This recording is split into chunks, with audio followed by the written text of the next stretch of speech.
In a secluded, idyllic village in the Bavarian Alps, far from the noise and tumult of the city, there once lived an unusual pet that had won the heart of one of history's most controversial figures, Adolf Hitler. This pet was not a dog, as many might expect, but a small, curious goat named Klara. Klara was not like other goats. She had fur as white as snow and eyes that shone with a rare understanding and intelligence.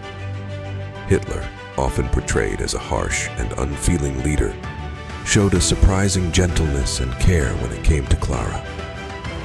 It was as if, in her presence, all facades melted away, and a more human side of him was revealed.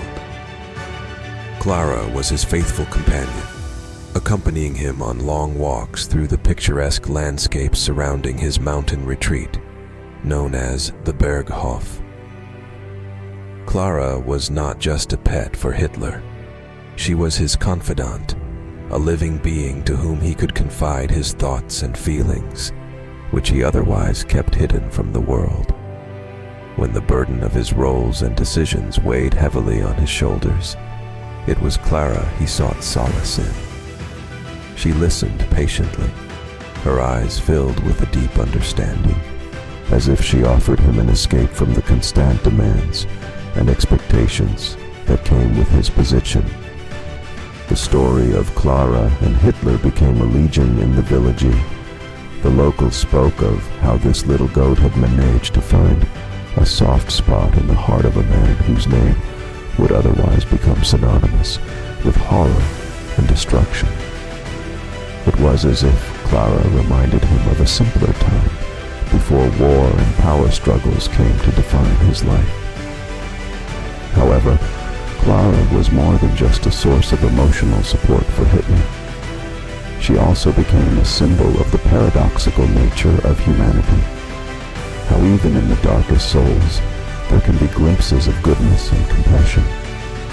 Klara taught those who knew her that beauty and purity can thrive even under the most adverse circumstances. As the years passed and the clouds of war gathered over Europe, Klara remained a constant in Hitler's life, a living reminder of moments of peace and tranquility that once were.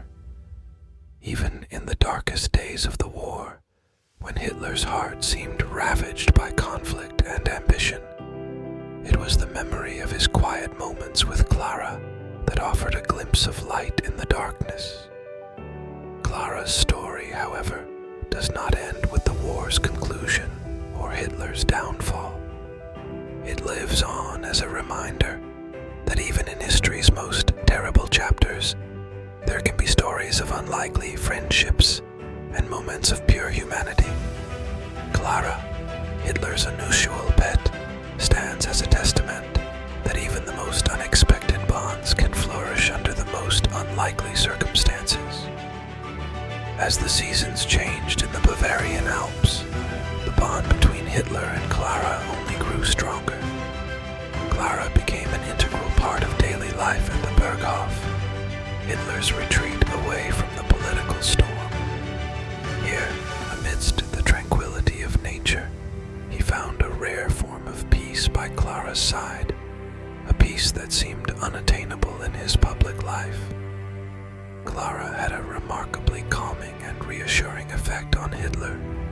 Her presence reminded him of life's simple joys and the beauty in a world far removed from political intrigue and warfare.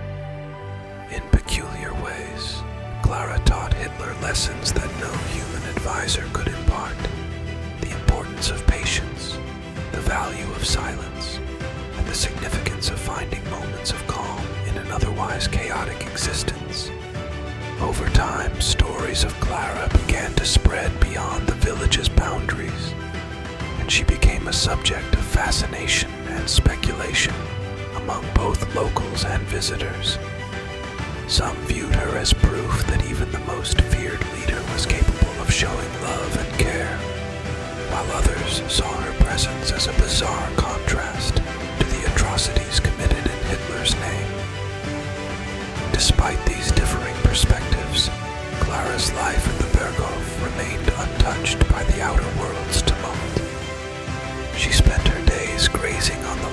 green meadows surrounding Hitler's home, and her evenings in the warmth of a cottage that witnessed many of history's most decisive and grim planning.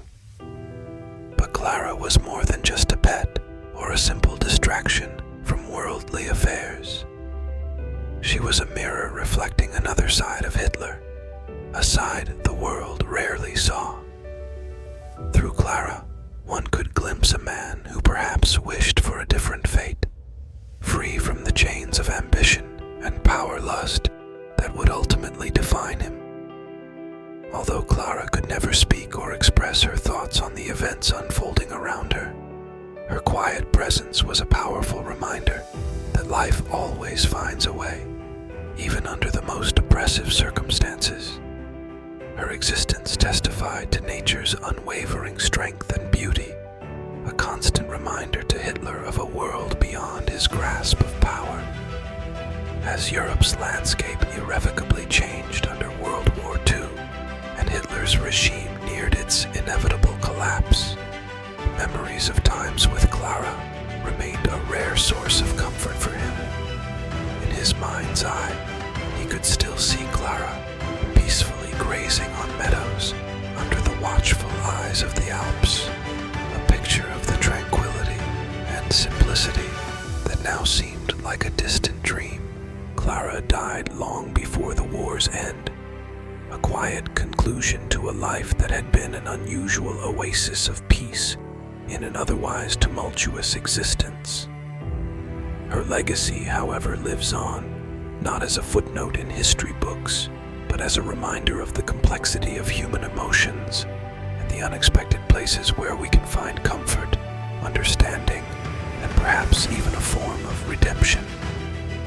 In the end, the story of Klara stands as a testament to the human capacity to form bonds across the barriers of species, about the unlikely friendships that can bloom even under the most improbable circumstances. If you think this video was good, please like and subscribe. To get more of these videos, remember, the more views I get, the more motivated I become